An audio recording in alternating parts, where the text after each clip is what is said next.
Pembacaan Alkitab tanggal 13 November tahun 2024, hari ke-318. Rut pasal 4. Beginilah kebiasaan dahulu di Israel dalam hal menebus dan menukar.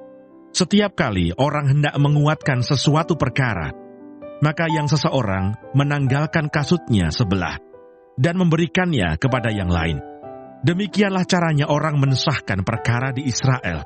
Lalu penebus itu berkata kepada Boas, "Engkau saja yang membelinya," dan ditanggalkannyalah kasutnya. Kemudian berkatalah Boas kepada para tua-tua dan kepada semua orang di situ, "Kamulah pada hari ini menjadi saksi bahwa segala milik Elimelech dan segala milik Kilion dan Mahlon aku beli dari tangan Naomi. Juga Rut perempuan Moab itu, istri Mahlon, aku peroleh menjadi istriku untuk menegakkan nama orang yang telah mati itu di atas milik pusakanya. Demikianlah nama orang itu tidak akan lenyap dari antara saudara-saudaranya dan dari antara warga kota. Kamulah pada hari ini menjadi saksi."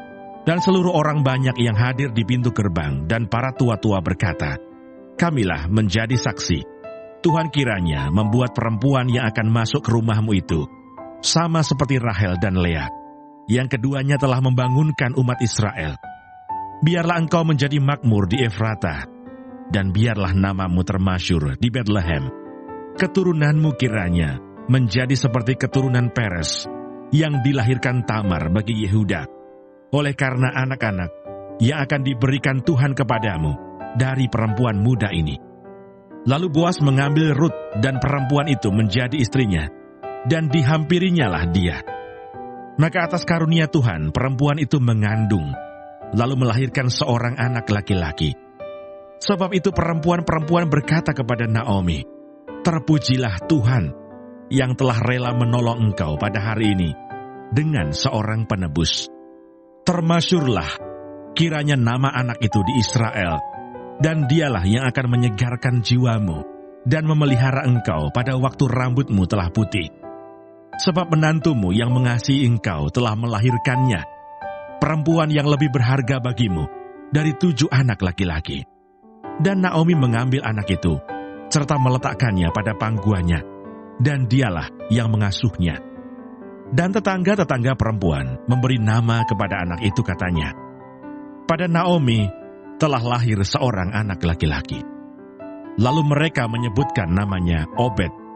Dialah ayah Isai, ayah Daud. Silsilah Daud. Inilah keturunan Peres. Peres memperanakkan Hesron. Hesron memperanakkan Ram. Ram memperanakkan Aminadab. Aminadab memperanakkan Nahason. Nahason memperanakkan Salmon. Salmon memperanakkan Boas. Boas memperanakkan Obed. Obed memperanakkan Isai. Dan Isai memperanakkan Daud.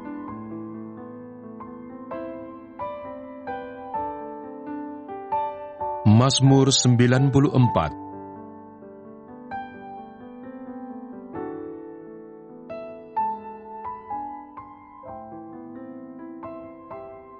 Allah pembela keadilan. Ya Allah pembalas, ya Tuhan. Ya Allah pembalas, tampillah.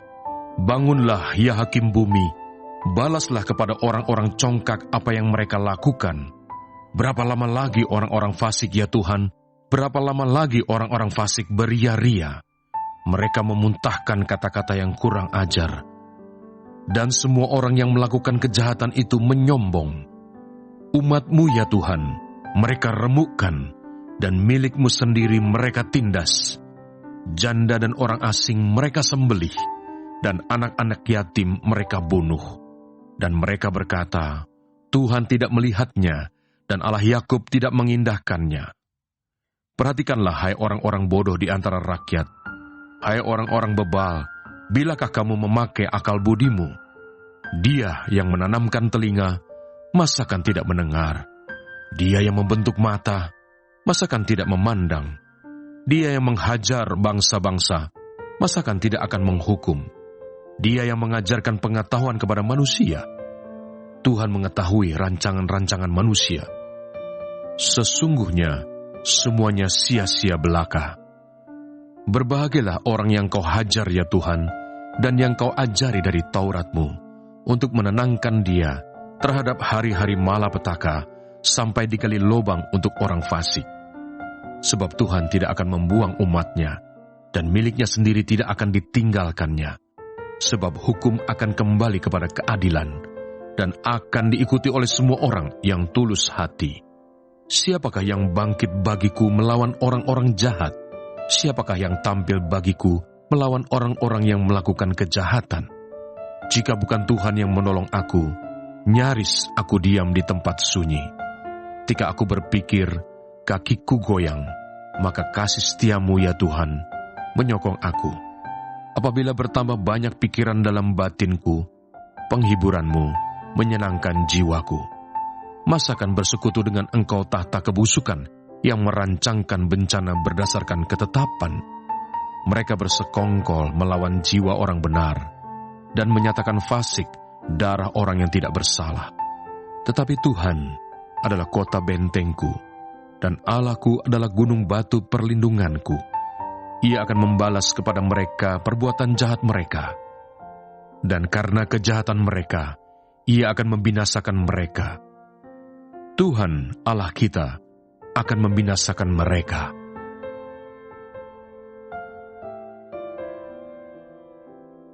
Lukas pasal 4.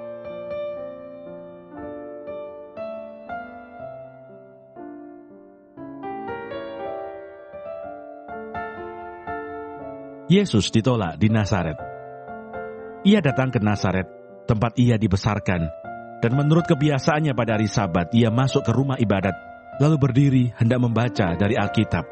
Kepadanya diberikan kitab Nabi Yesaya, dan setelah dibukanya, ia menemukan nas di mana ada tertulis, Roh Tuhan ada padaku, oleh sebab ia telah mengurapi aku, untuk menyampaikan kabar baik kepada orang-orang miskin, dan ia telah mengutus aku, untuk memberitakan pembebasan kepada orang-orang tawanan, dan penglihatan bagi orang-orang buta, untuk membebaskan orang-orang yang tertindas, untuk memberitakan tahun rahmat Tuhan telah datang.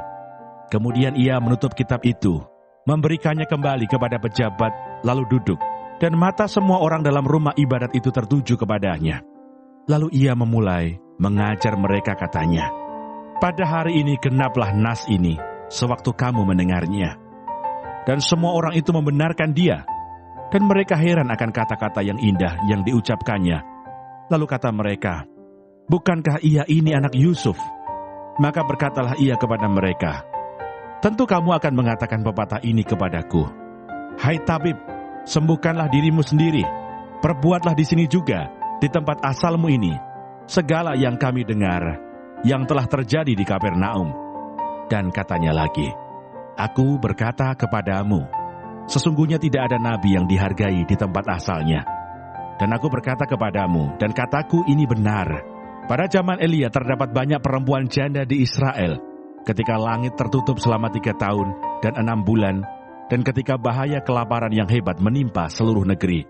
Tetapi Elia diutus bukan kepada salah seorang dari mereka, melainkan kepada seorang perempuan janda di Sarfat, di tanah Sidon. Dan pada zaman Nabi Elisa, banyak orang kusta di Israel, dan tidak ada seorang pun dari mereka yang ditahirkan, selain daripada Naaman, orang Syria itu. Mendengar itu sangat marahlah semua orang yang di rumah ibadat itu. Mereka bangun, lalu menghalau Yesus keluar kota, dan membawa dia ke tebing gunung, tempat kota itu terletak, untuk melemparkan dia dari tebing itu. Tetapi ia berjalan lewat dari tengah-tengah mereka, lalu pergi.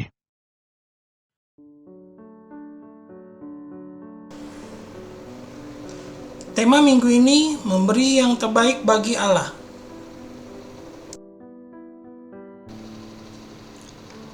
Bacaan hari ini untuk melengkapi apa yang kita baca pada hari Minggu tanggal 10 November tahun 2024. Penjelasan.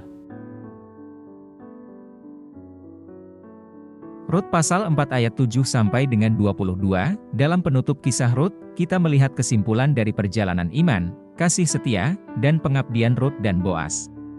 Boas secara resmi menebus Rut dan menikahinya, menghasilkan garis keturunan yang kemudian membawa lahirnya Raja Daud, dan pada akhirnya Yesus Kristus. Rut, seorang perempuan Moab, menjadi bagian dari karya penebusan Allah karena kesetiaannya kepada keluarga dan kepada Allah. Boas, dengan ketulusan dan kebaikannya, memberi yang terbaik kepada Allah dengan bertanggung jawab sebagai penebus keluarga. Mereka berdua menunjukkan bagaimana tindakan iman dapat menghasilkan dampak besar bagi rencana Allah. Mazmur pasal 94 ayat 1 sampai dengan 23. Pemazmur mengekspresikan kepercayaannya bahwa Allah adalah hakim yang adil dan pembela bagi mereka yang tertindas. Mazmur ini mengingatkan bahwa Allah melihat perbuatan kita, dan Dia adalah sumber kekuatan dan perlindungan bagi mereka yang setia kepadanya. Orang-orang yang memberikan yang terbaik kepada Allah dengan menjalani hidup saleh akan dilindungi oleh-Nya, sementara mereka yang hidup dalam kejahatan akan dihukum. Lukas pasal 4 ayat 16 sampai dengan 30. Dalam perikop ini, Yesus mengumumkan misinya sebagai Mesias di sinagoge Nazaret dengan membaca dari kitab Yesaya. Namun, masyarakat Nazaret menolaknya karena mereka hanya melihat Yesus sebagai anak tukang kayu, bukan sebagai Mesias yang diutus Allah. Yesus tetap menyampaikan kebenaran dan memberi yang terbaik meski mengalami penolakan. Perikop ini menunjukkan keberanian Yesus untuk menggenapi kehendak Allah, memberi teladan bagi kita tentang memberi yang terbaik kepada Allah meski menghadapi penolakan. Renungan. Di dalam Rut pasal 4 ayat 7 sampai dengan 22, Rut dan Boas memberi yang terbaik bagi Allah dengan memenuhi peran mereka tanpa pamrih. Rut tetap setia pada Naomi dan memilih Allah bangsa Israel. Boas menunjukkan kasih dan tanggung jawabnya untuk menebus keluarga Naomi. Keduanya menerima berkat besar sebagai bagian dari garis keturunan Raja Daud. Kemudian di dalam Mazmur pasal 94 ayat 1 sampai dengan 23, pemazmur mengingatkan kita untuk tidak gentar menghadapi kejahatan karena Allah selalu membela dan memperhatikan mereka yang hidup benar. Ini adalah penghiburan dan dorongan bagi kita untuk tetap setia, memberi yang terbaik meski dalam kesulitan. Dan di dalam Lukas pasal 4 ayat 16 sampai dengan 30, Yesus tidak gentar menghadapi penolakan di Nazaret. Dia tetap menyampaikan kebenaran dan menjalankan misinya. Hal ini mengajarkan kita untuk memberi yang terbaik bagi Allah meski mungkin tidak diterima atau dipahami oleh orang lain. Refleksi.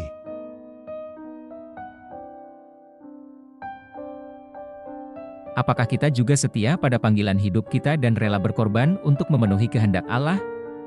Bagaimana kita mengikuti teladan Rut dan Boas dalam hal kesetiaan dan kasih kepada orang lain sebagai bentuk pengabdian kepada Allah?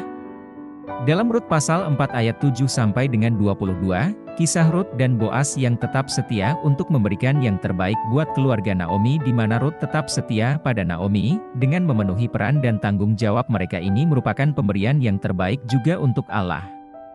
Apakah kita percaya bahwa Allah akan membela kita saat kita hidup dalam kebenaran dan kasih setia kepadanya?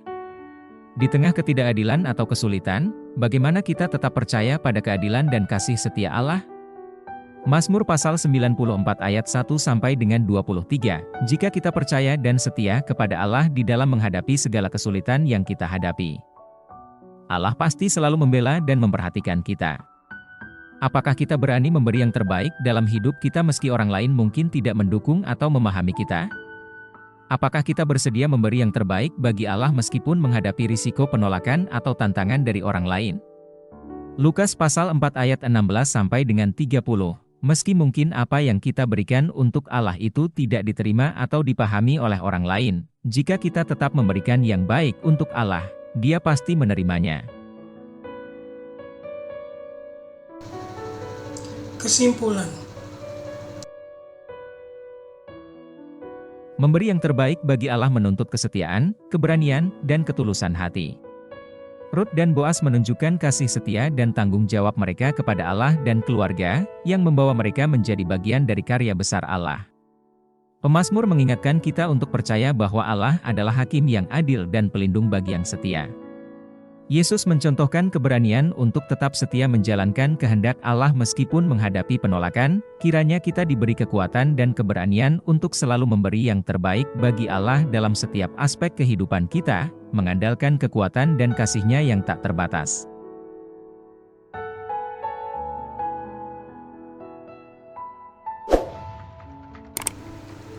Terima kasih, Tuhan Yesus memberkati. Amin.